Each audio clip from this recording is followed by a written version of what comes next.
Hi everyone, welcome back. Today's the day. Today's the day I pick up the Kona Electric from my main dealer in Norwich. So what's the plan? The plan today is we walk to the train station, we catch the train into the centre of Norwich, and then from there we either walk or take the bus to the edge of Norwich by Norwich Airport, and we're going to pick up the car. So once the handover's done, and I think the salesman will explain the detail of the car to me, if they actually know all of the features and functions of the car, then as soon as that's all done, we get to drive away. And the plan is for me to do a test drive on the way home. So I want to film and show to you my first drive in the car, the very first moments I'm driving away, and treat it as a test drive quite objectively. And I want to specifically answer the question of, if I tested the Zoe, the Leaf and the i3 specifically and the Ioniq, and yet I chose the Kona based on never having seen it, and chose it on the specifications I saw online, pictures I saw online, and then the test drive I did on the petrol Kona, I want to answer the question as to whether I did the right thing or not in ordering the Kona based on that information, not ever having seen or tested a real one. So with that in mind, the test drive is going to be as close as I can to try and look objectively at the car and compare it to the things that put me off buying the Zoe, the Leaf and the i3, to see whether those things have come true and my reasoning and justification for buying the Kona feels right to me. Again, we can go all the way back to the start of my journey. This is my opinion, my thoughts and what works for me. And that doesn't necessarily work for everyone else. So with that in mind, I'm answering the question of whether I've done the right thing for me, and my decision to buy the Kona blind has actually been a good thing and has worked. But I'll want to test all sorts of things: the handling, the interior feel, the steering, the acceleration, the regen braking, and if I get a chance then the efficiency as well. But this is only a first drive, a first test drive, and depending on how much time I get after finishing up with the dealer, depends on how long the actual test drive video can actually be. So that's the plan today, and one of the odd things about this morning is that I'm actually not feeling very excited. It's rather strange that I'm spending the most money I've ever spent on a car. It's an electric car.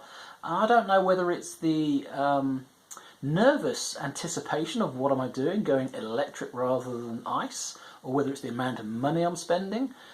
There's something that's not quite normal. When I normally buy a car, I'm quite excited, but I feel quite objective about this. It's almost as if it's not real, it's not happening. Now that could be because I do these videos and I look at electric cars quite objectively in reviewing them. So maybe that's taken away some of the emotional side on how I should view the purchase of the car. But irrespective, yeah, I am looking forward to having the car, but I suppose I want to get the process over, and I want to get the test out of the way and all those things, and start to appreciate owning the car. And for the reviews for these videos, well, I suppose I need to find out the stuff anyway as to how it works, and I want to find out how efficient it is and all the different charging options. So I want to do those things anyway, so it won't hurt for me to video them and share them with you. But it does feel a little odd that here I am, I'm supposed to be going to collect the car, and I feel more like it's a test drive. I don't feel like it's this wonderful magical moment that I'm now picking up my new car. So yeah, feeling a little apprehensive, I suppose, at the moment. So anyway, here we go. It's time to shoot off and go and see the dealer.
Okay, so there we are. We've just picked the car up. This is the first time I've ever driven it, first time I've sat in the Kona Electric, and first time I've actually seen the car as well live. So yeah, it's a big moment. But this is basically a test drive. I'm going to treat this as. So comparing to the previous test drives that I've done, I must confess, this car feels how I wanted it to feel, on the quality, on the smoothness. When I got into the Nissan Leaf, something just didn't feel quite right. I didn't feel at home. I honestly believe that that's something to do with Nissan cars, the Japanese cars. You're either familiar with Japanese cars and you're comfortable with it because you've had them before, or you're not. And I've never had one before, so I think I'm that sort of person that's more used to Fords and Vauxhalls, and Nissans just feel a little different. This to me feels, yeah, not Japanese, it feels more European. And what's my initial thoughts? Yeah, I've literally just driven from the showroom. You can really feel the performance. And does it feel heavy? My initial thought is, no, it doesn't. It feels solid. It doesn't feel like a boat, like Bjorn was describing so far. My absolute first impression, it feels really light on the steering and feels good. Yeah, nice and solid. There's quite a few things to say that I've been sat in the showroom thinking about and listening on the setup. My first thoughts and worries were on the reverse, neutral, drive and parking buttons. In the pictures they look a little bit plasticky, but actually in reality, when you're selecting them, they're actually nice and solid and firm. Everything's got a quality feel to it and a solid feel to it. So far so good. Very, very impressed. Again, I haven't set the Regen. I have no idea what the Regen is set to at the moment. So yeah, my instant feeling is the steering wheel feels nice and small and sporty. The seats are as I remembered them in the Kona Petrol, extremely comfortable. Very, very happy with that. What else can I tell you about? Oh, well, the dealer cocked up with the charging. I asked them to charge it to 80% and not above, and lo and behold, the dealer doesn't know anything about charging electric cars, so they thought you could plug it in an hour later it'd be charged. Whoa, this has got some poke. Yeah, okay, so you can really feel it's 200 horsepower. That was interesting just straight away. But back on the charging, yeah. So the dealer's charged this over 3 days and only managed to get it to 62%, because they've only got 7 kilowatt chargers there at the garage. So I've just been having a chat with the dealer, basically telling them that if they don't improve their infrastructure, they won't have the capacity to charge customers' cars for servicing and for new cars being picked up and their demonstrators when they eventually get them. So with only 2 7 kilowatt chargers there and batteries being as large as 64 kilowatts, they need something that charges them faster. So I don't think they quite understand the whole issue yet about if they're going to electrify more cars, they're going to have to charge them a lot. So that's why my car's not at 80% charged like I was hoping for. But today's test isn't going to be about, well, I said it's not going to be about economy, but I'm supposed to be testing this according to the others, aren't I? So I'll try to do an economy drive. My first thoughts on acceleration. So yeah, I'm doing 34 at the moment, so if I just put my foot down, that is as good as the i3 in acceleration, if not a little bit better, in my opinion, on how it feels. But it hasn't got the jerkiness. That acceleration was smoother. So the on and off of throttle was automatically smoother, in my opinion, to the i3. So a much smoother delivery of that performance. So we're coming up to some dual carriageway and roundabouts, and this is where I've been doing my test. That in the Nissan Leaf I really wasn't happy with. The steering was very, very slight, so any movement at all in the actual car moved. There wasn't any play on the steering at all. Where I like it, if you go over a bump, your steering doesn't move, but it still feels tight, and that's exactly how this is. It does have a quite sporty feel to the steering. Very firm and confident. Immediately, I've only driven on 2 roads. I'm already feeling confident with its handling. And yeah, its handling this roundabout, lovely. It's going around really smooth.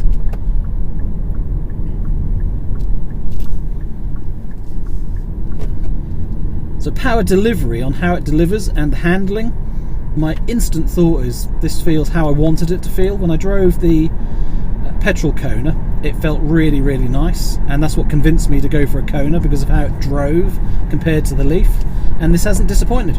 I would say it's got the same sportiness. I'm extremely pleased, in fact, based on that. You know, when Bjorn tested it and said it was a bit of a boat and wallowed a little bit, I'm not sure if he used that exact word, but that was the expectation. I was a little bit concerned it wouldn't feel the way the petrol one did, but it does. It feels exactly the same. It does feel a little heavier, but not massively. I think that heaviness equates to solidness. We just had a small bump in the road there, and yeah, nice and soft. There wasn't a lump like in the Fiesta at all, so it's extremely comfortable, soft, handles extremely well around that roundabout, and it's got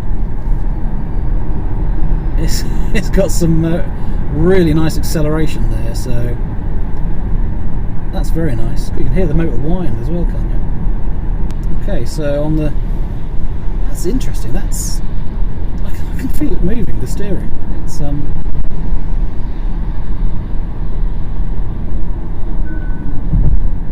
can see it. It's moved away from it. So that's my first experience of lane keep assist. I'm not steering, and it is steering for me. Wow, that's spooky.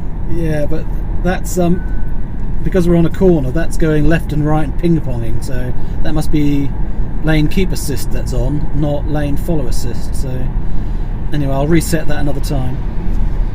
So what else can I do for the test drive on comparisons? Yeah, the Nissan Leaf, one of the things I really didn't like about it was the centre console. I don't know if you can see on the camera, but I'm tapping the console where my leg is, and the Nissan Leaf one came out at an angle and it was hard plastic. I was worried about the Kona and this big centre area, and whether it would interfere with my leg and feel uncomfortable, and it doesn't. No, and it's a flat area. It might be hard plastic, but it's quite flat, so your leg goes against it quite comfortably, and your bottom half of your leg actually goes against a different plastic material that's quite comfortable. It's still hard, but it's comfortable. So no, there's nothing in the way on my leg. So again, one of the reasons for choosing the Kona was the interior over the Leaf. There's something about it that I don't like it. The plastics in there might appear to be softer and therefore better quality, but I actually think they're not better quality. Okay, let's have a blast from this one.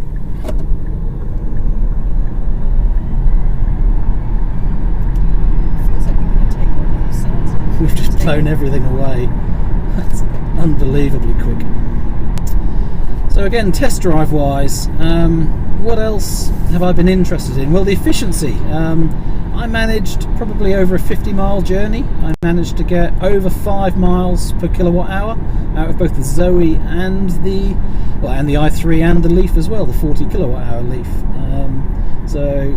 So long as I can get over 5 miles per kilowatt hour in my normal driving around Norfolk, I will be happy. I'm actually not worried about that at all, because after seeing Bjorn's videos, I'll have no problem in doing that. The car's currently showing 3.8. So that's just with me coming out of the garage and playing with the accelerator a little bit. So, alright, so that's off. So that's coasting. So Regen coasting. 1, 2. Alright, so 3 is, yeah, okay. So the Regen levels, that's really nice. Now you can turn them off easily, and the Regen paddles, shifters, are very, very close to your hand, so they're intuitive. That's very nice.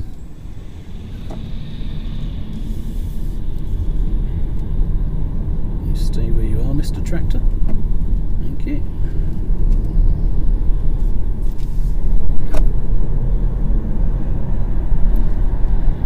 But yeah, that cornering off the roundabout as I hit a corner and then accelerate. In the Nissan Leaf, I felt a lightness on the front and the steering was just a bit vague. So that wasn't good at all. Not for me. Some people, might not notice it or didn't think it was an issue, but for me, I didn't like it. This is nice and solid off the corner, so you can actually feel that you can accelerate on the corner.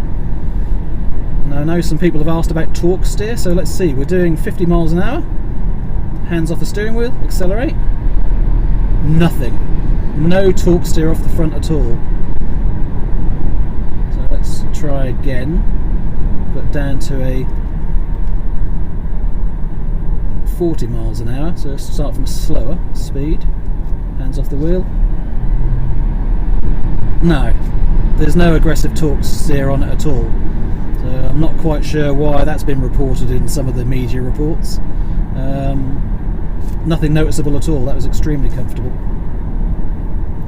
Wow, Regen level 3. That's pretty good.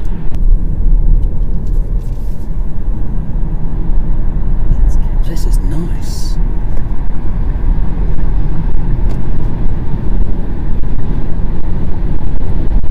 You know, I might not get very good performance out of this because it's too much fun. Yeah, one of the reasons, like I said, the big reason why I wanted the Kona. Well, let's go through the list. The i3 was interesting and lovely on the inside, but it was very wobbly and jerky, and I didn't feel smooth. Felt a bit top heavy. I just didn't like the drive in it, and Susan didn't especially. It made her feel slightly sick in it. So for us, the i3 was a no based on how it drove. The Zoe was clearly to me a city car. It didn't do the job of being a long distance cruiser that I could go on tour in Europe and stuff like that with, and it was too tinny. So the quality just wasn't there. So the car wasn't right for me based on those things. The Nissan Leaf, the 40 kilowatt hour, well, the battery was too small. Only did 150 to 180 miles maximum on a charge, and that's not enough for me. But I didn't like the interior trim, and yeah, the stability and the performance actually on the road was what I really didn't like about the car. It was nice just cruising and driving slowly, but any time you wanted to be assertive, I wouldn't say it felt out of control, but it just wasn't. What's the word? It wasn't locked on with you. It wasn't. You didn't feel connected to it. It was a slight disconnection that the car wasn't quite doing everything you wanted. This Kona, no. It's got the comfort, the luxury, the build quality is way better than the Zoe from memory. And to me, this feels better quality than the Leaf. Now, yeah, that's going to be perhaps a subjective issue, like I started with.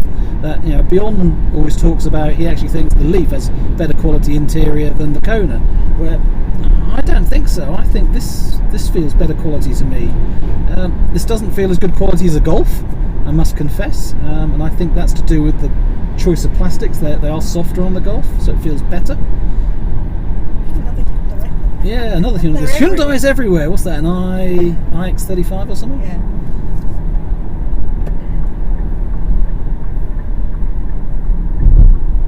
Is that telling you how far it is to the next charging point? I don't know. Yeah, it is. Yeah. I've got the heads-up display on, and yeah, it's really nice. I haven't actually looked at the speedo on the dash. I wouldn't have a clue where it is. I'm just using the heads-up display, and it's intuitive.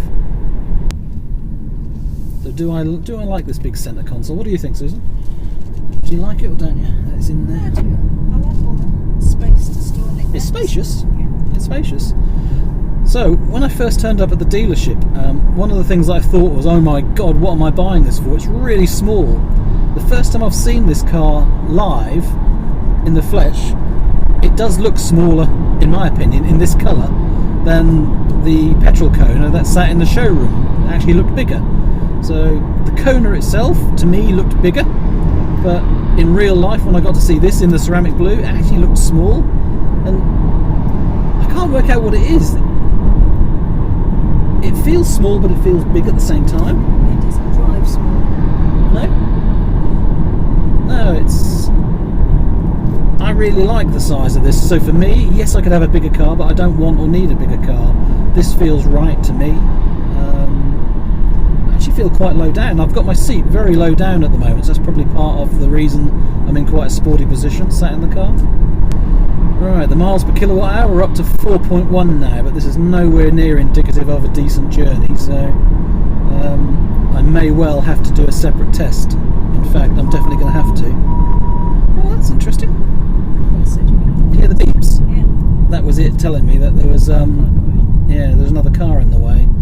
So there you go. There was a test of the anti-collision warning on the mirrors. The level, I must be on level 3 regen here at the moment, because just coming to a stop there, I was hardly touching the brake at all. It very much was 1 foot, 1 pedal driving. In fact, yeah, that.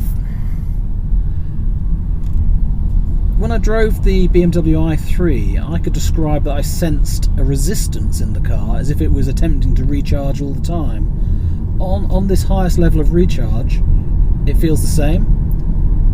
Yeah, now if I click it onto 2, now the car feels freer again.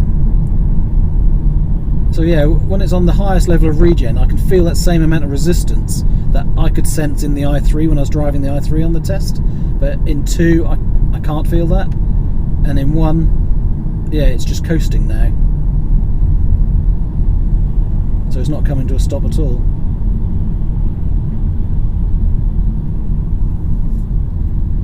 So that was one of the reasons why I chose the Kona over the other electric options, that I liked the option of changing the regen as I'm driving and to do it really easy. On the Leaf there was just the brake pedal to do it manually. On the gear selector you'd pull it back for B and it would start doing the regen manually. Otherwise it would do it on E pedal for you or do it automatically, and that, you know, the level that it did is the level that you got. I much prefer the flexibility of having it how I want it. So on a motorway I might well have it in coasting mode, so no regen, so that I'm being more efficient and coasting more, whereas city driving I'm going to want probably regen 3 so it comes to a stop better on its own, so I can do more comfortable 1 foot driving around the city. So have I made a mistake buying this Kona? Probably, because it's so much money. I can't describe how many I don't know about sleepless nights, but worrying thoughts I've had about what the hell am I doing paying this much money for a car. I know some people out there don't think anything of spending 30-odd thousand pounds on a car, but to me this is probably near 2 to 3 times what I would normally pay for a car. But is it worth it? From the perspective of not being able to get anything like this without spending that much money, yes it is, because this driving experience is what I wanted. After test driving all the cars to produce the videos for yourselves, so it's all your fault as to why I've gone electric, I have sort of become addicted to wanting the electric car, and from the moment I pulled out of the dealership in this, it's actually felt quite intuitive. In all the test drives that I've done so far, I've been really nervous of pulling away, and you know, is my foot on the brake, is it on the throttle, will it creep forward, all of those sort of things, that little anxiousness about what's the car going to do and how do I drive it. Well, actually I've just got straight into this and it's felt comfortable straight away.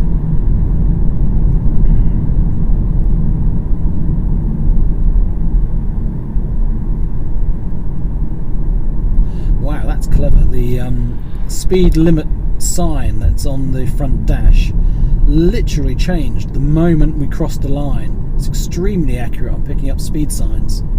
So again, I can't really comment on range and battery and that sort of thing at the moment, basically because the car wasn't full enough charged. But have I got any range anxiety? Not at all. I mean, it was charged at somewhere between 50 and 60%, and it's 160, 170 miles. It's absolutely loads. And currently the the miles per kilowatt hour are going up. It's at 4.5 at the moment, and we started out about 3.3. So let's see if we can do a test on holding the paddle. I'm coming up to these traffic lights. Let's keep going, and now pull the paddle and keep pulling it to an absolute stop. That's nice. That's nice. So yeah, pulling the regen paddle on and keeping it on brings the car to a complete stop on the paddle. Oh, look at that auto hold. That's nice. That's nice. So the auto hold button there was something that the salesman was demonstrating to me or telling me about in the car. So normally you're driving, you come up to the traffic lights, if you take your foot off the throttle, because it's an auto, it will creep forward, where with auto hold, your foot off the throttle, you don't need to have the park on, it will hold it still where it is. So yeah, auto hold, I think I'll use that on. That was very nice. No, I mean, how much bias is there? You know, because I'm buying the car and I bought it. This is now mine. How much bias is there? How objective am I being? And it's something I've been talking about, that while travelling up here to collect the car, I haven't been that excited about picking it up. And it's a bizarre scenario that because I'm doing these videos, I've been quite objective about the car, and it's almost like I'm turning up for a test drive. It's hard to have convinced myself that I'm actually picking up a brand new car, the most expensive one I've ever bought, and I'm only starting to appreciate that now. One of the things that annoyed me on, say, the Renault Zoe was the Vss Noise. So I'm doing under 19 miles an hour now. Right, so with the button illuminated, the noise is on. I can just about hear it. There's a conker hitting the roof.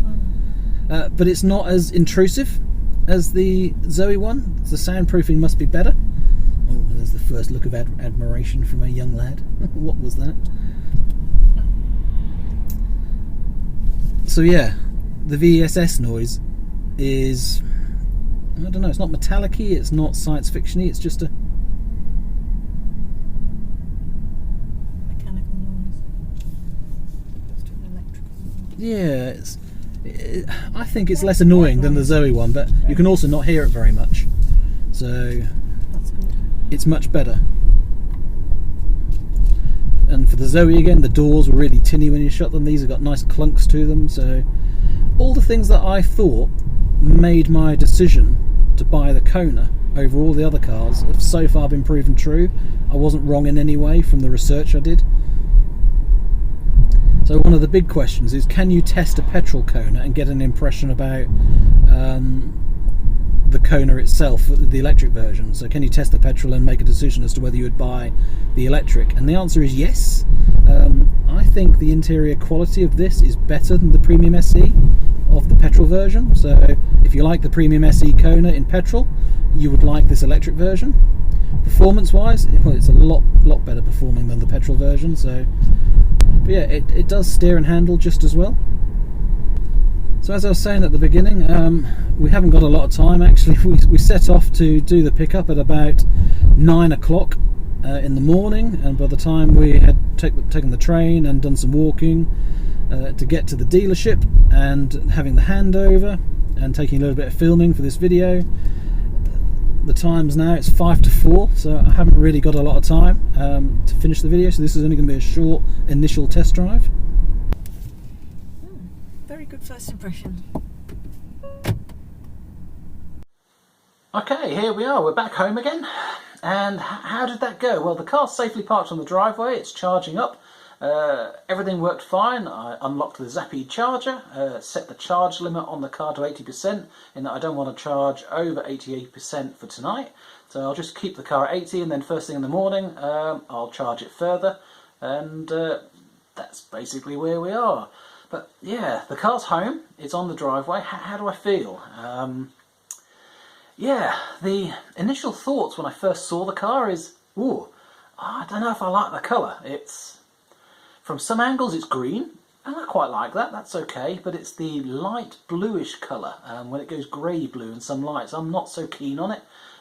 When the light shines brilliantly on it, it's very metallic blue. I really like the colour.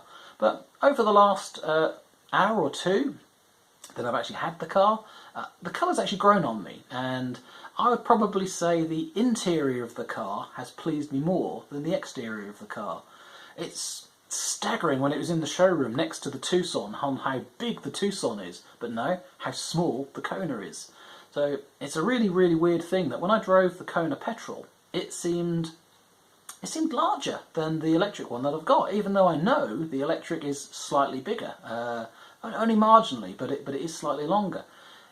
It's really deceiving. Now, whether that's a colour thing, that mine in metallic ceramic blue actually looks smaller, but yeah, it's a small looking car, and it's not a big giant car like a Tucson. So those people that are hoping to get an SUV, no, it's not. It's just Golf size. It's quite a small compact car. Now that suits me because I don't need all of that space. Space in the back, well, we'll cover that in a separate video and work out what you can and can't do with all that space. But for me, it's not too tall, so it doesn't feel like a full-blown SUV. And when it drives, it's not wobbly because all the weight is low down. So I quite like that. We've been driving a Renault Capture lately, and that's actually extremely similar sizes to the Kona, but it drives completely differently. There isn't such low down weight, and you can really feel the difference. That low down weight distribution in the Kona Electric makes it feel much more sporty, and it's a much more solid feeling car. So comparing the Renault Captur size-wise and feel-wise to the Hyundai Kona, the Kona is a much more solid, firm, sporty car. Still really soft on the suspension, which is another thing to say. Yeah, really pleased with the ride quality. But the first thought was it was smaller than I was thinking. So was I disappointed? I suppose I was. In that very first moment of seeing it, I expected it to be bigger. And that's isn't that a common thing, eh? But am I happy? Yes, I am. I haven't had a chance to test everything, to drive everything, but all of the things that I've talked about in the test drive, in summary when I've got home, it does feel like all the things I was hoping the electric would be, it is. It does handle really well. It's firm and sporty, yet also soft and compliant. The seats are extremely comfortable, as I was hoping they would be. The switchgear inside all feels solid. It's not really plasticky and cheap. And I don't want to put people off on the Nissan Leaf, but that's how it felt to me. More plasticky, and not as bad as perhaps the Renault. The Renault switchgear I think is even worse. But the Hyundai, yeah, it's really good quality switchgear. I quite like it. Everything feels solid, sounds solid, and just feels right to me. It's quite a bizarre feeling that pulling away from the showroom and driving over two roads, the car just felt like mine instantly. It felt, I felt connected with it. I felt it was a car suited to me, where some of the other electric cars that I've driven, I haven't felt that connection. I haven't felt as at one with the car. But first impressions are extremely good.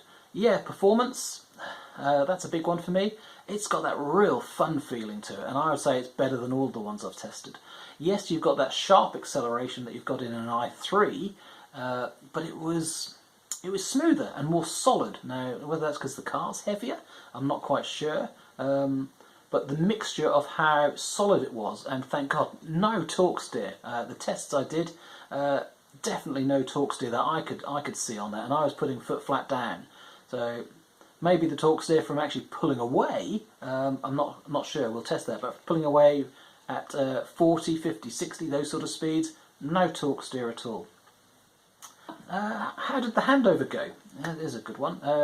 The salesman, yeah, he actually knew his stuff. I've got to give it to Peter. He explained the car to me in quite thorough detail. Now, yes, a lot of the media side of it and the sat-nav side to it and some of the features are all very similar to some of the other Hyundais they sell. So, yeah, that side went really well, but he knew enough about the lane keep assist and the active cruise control and the charging features. He'd looked into quite a few of them, so he'd done his homework and he knew enough to get me away. But the actual logistics of owning an EV and how to charge it in preparation for the customer, no, they didn't know. They've got a lot to learn in that respect. So yes, I'm really happy with the car.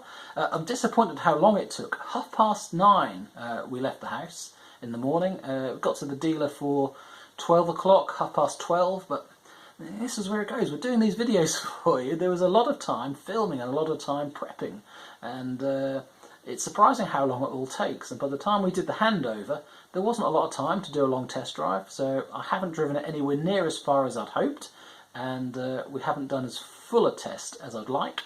And economy wise, yeah, I think we're up to 4.8, 4.9 miles per kilowatt hour, and I did not try at all. So in my actual test drives of the i3, the Leaf and the Zoe, I tried reasonably hard over 50 miles to see what I could get, and my gut feel, just from that really small 15-mile trip or whatever it was that I've just taken, it seemed to clock up to close to 5 miles per kilowatt hour much easier, and I was trying the acceleration much more than I did in the other cars.